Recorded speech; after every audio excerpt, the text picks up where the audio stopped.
बेळगावमध्ये राहणारे राजू लोहार यांचा अनुभव त्यांच्या शब्दात आपल्याला सांगत आहे. लोहार म्हणाले, 2017 सालातील हा माझा अनुभव आहे. माझा कारखाना बेळगावातील उद्धमनगर या इंडस्ट्रीयल भागात आहे. आमच्या कारखान्याच्या मागे एक नाला आहे. या नाल्याची रुंदी वाढवण्यासाठी सरकारी आदेश आल्याने काही अधिकारी त्या नाल्याजवळ आले आणि त्यांनी मोजणी करण्यास सुरुवात केली. नाला रुंदीकरणात अडथळे ठरणारे सर्व बांधकाम पाडण्यात येणार असल्याचे मला समजले. त्याप्रमाणे त्यांनी नाल्याच्या बाजूची मोजणी करून रुंदीकरणास अडथळे ठरणाऱ्या बांधकामांवर लाल रंगाने खुणा मारू लागले. खुणा करता करता ते माझ्या कारखान्यात आले आणि त्यांनी एका भिंतीवर लाल रंगाची खूण करून निघून गेले. ती खूण पाहिल्यावर लक्षात आले की कारखान्याच्या जवळपास अर्ध्याहून अधिक भाग रुंदीकरणात जाणार होता. ते पाडले तर राहिलेल्या भागात माझ्या कारखान्यातील मशिनरी ठेवताही येणार नव्हती. मशिनरी न ठेवता व्यवसाय करणार कसा, असा प्रश्न माझ्यासमोर पडला. मी हादरूनच गेलो. मी मोजणी करणाऱ्या त्या अधिकाऱ्यांना भेटून विनंती करू लागलो, पण ते काही ऐकायला तयारच नव्हते.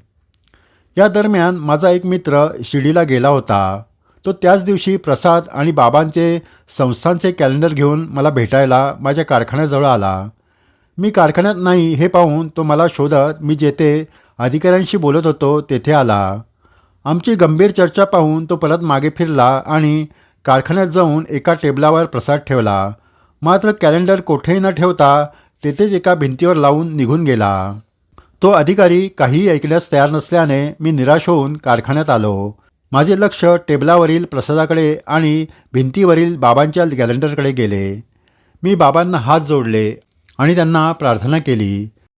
थोड्या वेळाने बाबांनीच सूत्र हलवली. काही वेळापूर्वी ज्या अधिकाऱ्याला मी विनंती करीत होतो ते अधिकारीच परत माझ्या कारखान्यात आले आणि मला त्याने लाल रंगाने भिंतीवर जी खूण केली होती ती कोठे आहे याची विचारणा करू लागले. मलाही काही समजेना. मग लक्षात आले की काही वेळापूर्वी आलेल्या मित्राने जे बाबांचे कॅलेंडर भिंतीवर लावले होते ते त्या खुणेवरच अडकवले होते.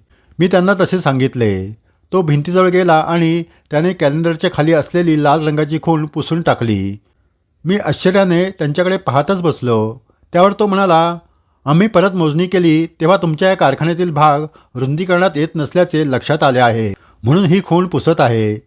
आपल्या कारखान्याचा कोणताही भाग पाडण्याची गरज नाही. एवढे सांगून तो अधिकारी निघून गेला. श्री साईनाथांनी अशी काही सूत्रे हलवली की काही वेळापूर्वीचे व्यवसायावरील गंडांतर बाबांनी दूर केले. माझे लक्ष भिंतीवरील श्री साईबाबांच्या कॅलेंडरकडे गेले. भरल्या डोळ्याने त्या कॅलेंडरवरील मनमोहक मूर्ती पाहतच राहिलो. माझे हात नकळत त्या साईमौलीला जोडले गेले. उद्ध्वस्त होणारा माझा व्यवसाय बाबांनी स्वतः शिर्डीतून येऊन वाचवला होता यात शंकाच नव्हती. श्री साईबाबांनी म्हटलेच आहे की माझ्या छबीचे दर्शन हे प्रत्यक्ष दर्शनासमान आहे. हे बाबांचे वाक्य सत्य आहे. हे वरील अनुभवावरून दिसून येते. या कॅलेंडरचा आणखी एक अनुभव मी देत आहे. श्री साईबाबांच्या कॅलेंडरवरील श्री साईबाबांच्या समाधीचे आणि मूर्तीची मनमोहक छबी पाहून त्याची फ्रेम करण्याचा मोह कोणाला होणार नाही.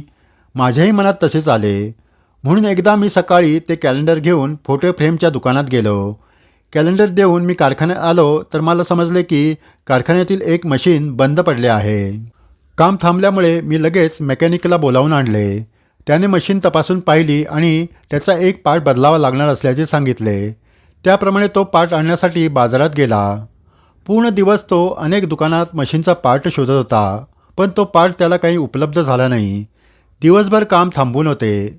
रात्र झाली आणि मी चिंतेत पडलो. आता काय करावे हेच मला सुचत नव्हते. शेवटी बाबांची आठवण झाली आणि फ्रेमला दिलेले कॅलेंडरच डोळ्यासमोर उभे राहिले. कुठेतरी मनात पाल चुकचुकली.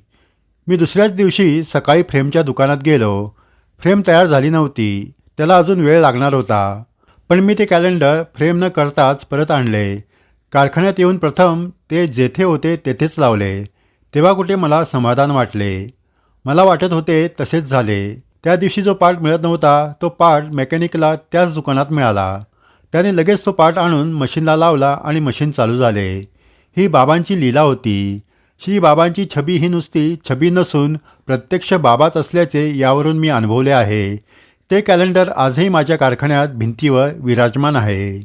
नित्य मी जिवंत, जाणे हेची सत्य, नित्य घ्या प्रचिती अनुभवे. जय साईराम. साईसागर मराठी चॅनलच्या माध्यमातून श्री साईबाबांचे साई भक्तांना आलेले अनुभव आपल्यापर्यंत पोहोचवले जातात. यामध्ये श्री साईबाबांची दुर्मिळ माहिती, श्री साईंच्या सहवासात राहिलेल्या भक्तांच्या आठवणीसुद्धा आपणास सांगितल्या जातात. श्री साईबाबा देहधारी असताना शिर्डीत घडलेल्या दुर्मिळ घटनांची माहिती दिली जाते. श्री साईबाबांच्या संदर्भातील सर्व माहिती देणारे हे चॅनल आपण सबस्क्राईब केले नसेल तर जरूर करावे आणि सर्व साई भक्तांना व्हिडिओ शेअर करावेत. जय साईराम.